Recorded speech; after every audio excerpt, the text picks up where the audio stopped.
আসসালামু আলাইকুম গাইস, আশা করি আপনারা সবাই ভালো আছেন। আমি এখন বর্তমানে রাজুভাইয়ের ফার্মে আছি। এটা হচ্ছে আপনারা দেখে তো বুঝতে পারছেন, অনেকে বুঝছেন, অনেকে বুঝতে পারতেছেন। এটা হচ্ছে দুধ দোয়ানোর মেশিন বা দুধ পানানোর মেশিন। আমি কোথায় থেকে বলতেছি, আমাদের ঠিকানাটা বলতেছি। লোকেশন হচ্ছে আমাদের রংপুর বিভাগ, গাইবান্ধা জেলা, ৩ নং কুপতলা ইউনিয়ন পরিষদ, ৯ নং ওয়ার্ড, পশ্চিম দুর্গাপুর। এখান থেকে আমি বলতেছি। আমরা দেখতেছি এখানে দুধ পানাচ্ছে, আপনারা সবাই দেখতে থাকেন। আমরা নতুন মেশিনটা নিয়েছি, বেশি একটা বুঝতেছি না। আপনারা কেউ যদি বুঝে থাকেন কমেন্টে জানাবেন অবশ্যই। গরুর দুধ পানের মেশিনের সাথে একটা মিটার আছে। এই মিটারটা হচ্ছে আপ ডাউন করতেছি শুধু আমরা বুঝতেছি না কত প্রেসারে রাখলে ভালো হয় লোড গরুর দুধ পানানটা। কিন্তু গরুর দুধ ভালোই আসতেছে ড্রামের ভেতরে, দেখতেছেন ট্যাঙ্কির ভেতরে দুধ প্রচুর আসতেছে।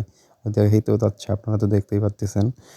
আসল কথা হচ্ছে মিটারের মাপটা আমরা বুঝতে পারতেছি না। মিটারের মাপটা বুঝলে গেলে সমস্যা হইতো না। কিন্তু বাট সুন্দরভাবে দুধ টানতেছে, দেখতে তো পারতেছেন কত সুন্দর স্মুথলি। গরু কিছুই করতেছে না, সারা শব্দ কিছু নেই। গরু তো ভদ্র গরু। ফার্মটা মাশাআল্লাহ বহুত বড়, অনেক বড় ফার্মটা। গরুগুলো অনেক বড়, বড়। গরুগুলো অনেক ভদ্র ছিল। ড্রামের ভেতরে দেখেন কত সুন্দর দুধ একদম সেইভাবে টানতেছে। প্রেশারও নিচ্ছে এরকম, সেই প্রেশার নিচ্ছে। একদম দুধ মনে করেন একদম সেইভাবে আসতেছে একদম। ড্রাম মনে করেন অর্ধেক হয়ে গেছে দুধে।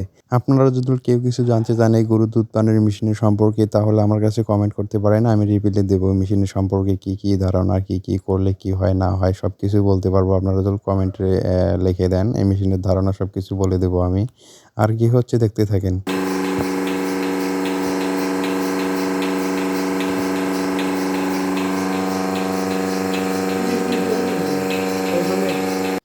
এটা হচ্ছে গরুর দুধ পানের হচ্ছে মিটার। আপনারা হচ্ছে কত প্রেশার দিলেন না দিলেন সব এই মিটারে শো করবে। আপনাদের মন ইচ্ছা মতো আপনারা প্রেশার দিতে পারবেন। বেশি প্রেশার দিলে বেশি দুধ আসবে, আর কম প্রেশার দিলে কম দুধ আসবে। এটাই মনে করেন এই মিটারের ডিফারেন্স আরকি। আর এই ভিডিওটা ভালো লাগে থাকলে অবশ্যই সাবস্ক্রাইব, লাইক একটা শেয়ার করবেন। আর সবাইকে দেখার সুযোগ করে দেন প্লিজ। আসসালামু আলাইকুম।